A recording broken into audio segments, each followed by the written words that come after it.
د شرک په نبی باندې یو داسې دلیل بیانېږي چې هغه دلیل مشرکان مني چې د دې څیزونو بلکې څلور څیزونه دې کې ذکر کېږي او دا څلور څیزونه داسې دي چې د دې مشرکین مکه اقرار کو چې د دې مالک الله تعالی دی. رزق ورکول د اسمان او د ځمکې نه د دې مالک څوک دی؟ نو دا مشرکین به وایي چې د دې مالک خو الله تعالی دی، دا مني تسلیمي. او ستاسو د غوږونو د سترګو مالک څوک دی؟ دې کې د نظر چا اچولی دی، د غوږونو کې د اورېدو طاقت چا اچولی دی؟ دا مشرکین مکه به خامخا وایي چې دا الله تعالی او د دې مالک الله تعالی دی. د مړي نه ژوندی چې کوم دی پیدا کړي او د ژوندي نه مړی پیدا کړي، نو ژوندی د مړي نه چې کوم دی پیدا کړي نو هغې مړه ده بچی د الله پاک ژوندی پیدا کړي. کافر مړ دی، مسلمان بچی د الله پیدا کړي نو مسلمان ژوندی دی. دغه رنګې ځمکه مړه ده فصل د الله ژوندی را پیدا کړي. هغې مړه ده دا د چرګې نه پیدا شي، چرګه ژوندی ده. دغه رنګې کافر پلار کافري مسلمان بچی د الله تعالی پیدا کړي نو دا کافر په مثال د مړي دی او مسلمان په مثال د ژوندي دی. چې دا ټول کارونه د الله تعالی کوي، د ټولو مالک الله تعالی دی، نو په هغه الله تعالی باندې ایمان ولې نه راوړی؟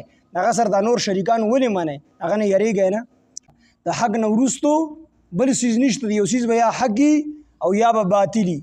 نو چې دا ټولې خبرې حق شولې نو تاسو چې کوم دی په ګمراهۍ کې د حق نه وروستو بیا ګمراهي ده، د حق نه علاوه بل څیزو دا ګمراهي ده. نو دا ازلي بدبخت دي، دا الله ته معلوم دي، د هغې په حق کې الله فیصله کړې ده چې دوی ایمان نه راوړي. نبی علیه السلام ته الله فرمایي اانذرتهم ام لم تنذرهم فهم لا یؤمنون. پیغمبره که دوی یری او که نه یری خو دا ایمان نه راوړي. د دې په زړونو باندې الله چې کوم دی مخر لګولی دی د دې د عمل د وجې نه چې پیغمبر راغی په اول سر کې دې ته پته ولګېده چې دا په حقه پیغمبر دی، معجزې ولیدلې. د هر د حق ته واضح کېدو باوجود دی په خپل کس سره ایمان را نه وړو، په خپل اختیار سره ایمان را نه وړو، نو الله دې د حق ته قبلولو نه محرومه کړل او فضلې ورله جرندې ولګول. اوس دلته کې سوال پیدا کېږي چې الله تعالی وایي چې دې ایمان نه راوړي، نو په دې کې د کافرانو څه ګناه شو؟ خو الله فیصله کړله چې دې ایمان نه راوړي. نو الله فیصله کړله خو د دې په اعمالو باندې کړې.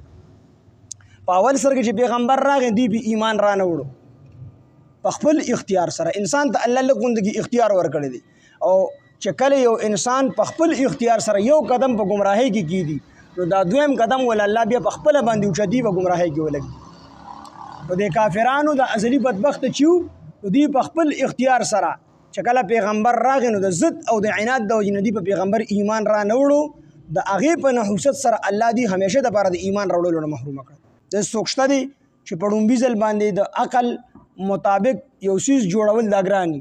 د انساني عقل مطابق په ړومبي ځل باندې یو څیز جوړول ګران دي، په دویم ځل بیا اساني، او الله ته دواړه اسان دي. نو الله تعالی فرمایي چې د دې په دې شرکاو کې څوک شته دی چې په ړومبي ځل مخلوق پیدا کړي.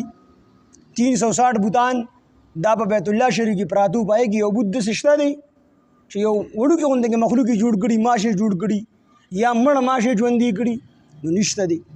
نو الله فرمایي چې هغه څوک زیات د تابعدارۍ او د عبادت حقدار دی چې هغه په خلکو ته هدایت کی، خلکو ته سمه لار ښیي، او که نه هغه څوک هغه بوتان حقدار دي چې هغوی په خپله باندې هم لار نه مومي، په خپله هم چې کوم دی په هدایت باندې نه په لار باندې نه دي روان، په خپله هم په خوابت باندې نه پوهېږي، نو خلکو ته پسې هدایت وکړي.